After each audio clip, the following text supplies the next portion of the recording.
Shabok thangza khorok chiche thamra ne chitham join women committee ni rungphangna rak shabok kipili manane shanmo tyi joba khlai tongmani agotala street center baskango sak tham chisa kawi thangka habani bakhakti tabsuk jora musasukpan sadya kon lokothum joba khlai thane obhana saka khorok chiche thamra ne chitham join women committee ni adong abro kare shaka khorok chiche thamra ne chitham ticharo ni shabok thangka hnei high court ni boss layas khijak tong sumu tisaka haponi bokhago khorok chiche thamra ne chitham join women committee ni adong ro আজকে এই 31তম গণঅবস্থান চললেও রাজ্য সরকার এখন অবধি ওনারা আমাদের সাথে আলোচনায় বসার কোনো প্রয়োজন মনে করেনি।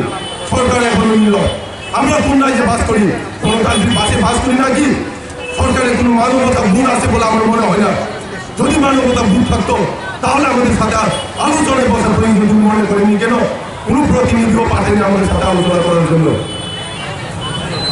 31 দিন চলছে এই রাস্তার পাশে এই শীতের দিনে শিক্ষক শিক্ষিকারা বিভিন্ন প্রান্ত থেকে এসে অনেকে অসুস্থ হয়ে অনেকে হসপিটালাইজ হয়েছে।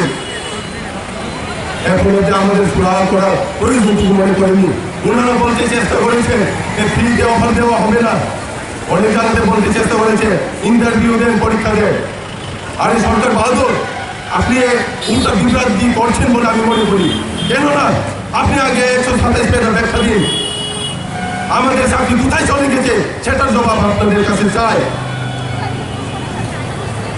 না আমরা না রাজ্য সরকার সেটার কোনো সদুত্তর এখনো দেননি, শুধু বলছে হাইকোর্টের রায়ে চলে গেছে, সুপ্রিম কোর্টের রায়। হাইকোর্টের রায়ে কোথায়, কোন বেড়াতে, কোন লাইনে লেখা আছে আমাদের 10,300 চাকরি চলে গেছে বলে? যদি উল্লেখ করতে হয় আপনারাই তো সুপ্রিম কোর্ট থেকে আরম্ভ করে হাইকোর্ট এফিডেভিট আকারে বলেছিলেন 462 জনের নামে। সেই জাজমেন্টে উল্লেখ আছে 462 জনের নাম, আপনারা এফিডেভিট দিয়েছেন। তাদেরই তো চাকরি যাওয়ার কথা। সেই মূলে যদি আমরা বলি শুধু 461 জনের চাকরি যাবে, বাকিদের সুরক্ষিত থাকবে, সেটা আপনারা বিবেচনা করছেন না কেন? আপনারা উত্তর দিচ্ছেন না কেন? সে বড় মঞ্চ থেকে আমরা সেই উত্তরটা চাই, এখনো অব্দি চাই। কিন্তু আপনারা শুধু বলছেন পরীক্ষা দেন, ফ্রিতে অফার মিলবে না। আমরা তো ফ্রিতে অফার চাইনি, আমি তো পরীক্ষা দেওয়ার জন্য বলিনি, নাও বলিনি, আমরা অবশ্যই দেব। কিন্তু আগে আমাদের জায়গাটা পরিষ্কার করুন। আমাদের যে চাকরি চলে গেছে, আমরা যে বারবার বলার চেষ্টা করেছি, প্রপোজাল আকারেও দিয়েছি, সবার চাকরি যায়নি। যাদের চাকরি যায়নি তাদেরকে পুনর্বস্থায় ফিরিয়ে নিয়ে যান। আর যাদের চাকরি চলে গেছে হাইকোর্টের রায়ে বা হাইকোর্টের জাজমেন্টে, ওনাদের জন্য আপনারা বিকল্প ব্যবস্থা করুন। আমরা এই দাবি রাখছি। আর যারা মৃত এবং 78 জন আমাদের ছেড়ে চলে গেছে, ওনাদের পরিবারের একজন সরকারি চাকরি সরকারি নিয়ম নীতি অনুযায়ী বা পেনশন যদি হয়, আর্থিক সাহায্য যদি হয়, সেটা আপনারা জানেন, সরকার জানে, সেটার ব্যবস্থা আপনারা করুন। সেই দাবি আমরা রাখি। কিন্তু আপনারা যে কথাগুলো উত্তর দেওয়ার জন্য মনে করেনি, শুধু বিভ্রান্তি ছড়াচ্ছে। পরীক্ষা দেন, ফ্রিতে অফার মিলবে না, অদ্ভুত ব্যাপার। আমরা তো না বলিনি পরীক্ষা দেবো না বলিনি। পরীক্ষা দেওয়ার সেই সময় যদি আছে তখন আমরা দেব, কিন্তু আগে পরিষ্কার করুন।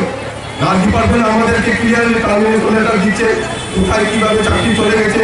আমরা 10 মাস বেতন দিই, আপনার যদি সদিচ্ছা থাকে 10 মাস কিন্তু আমরা বেতন পাই না। আপনারা দুজন ডকুমেন্টের কথা দিয়েছিলেন, লিখেছিলেন 12 নম্বর পেরাতে আমরা যদি ক্ষমতায় আছি হিউম্যানিটেরিয়ান গ্রাউন্ডে আমাদের স্থায়ী সমাধান করবে। কোথায়? 3 বছর হতে চললো তো স্থায়ী সমাধান কোথায়?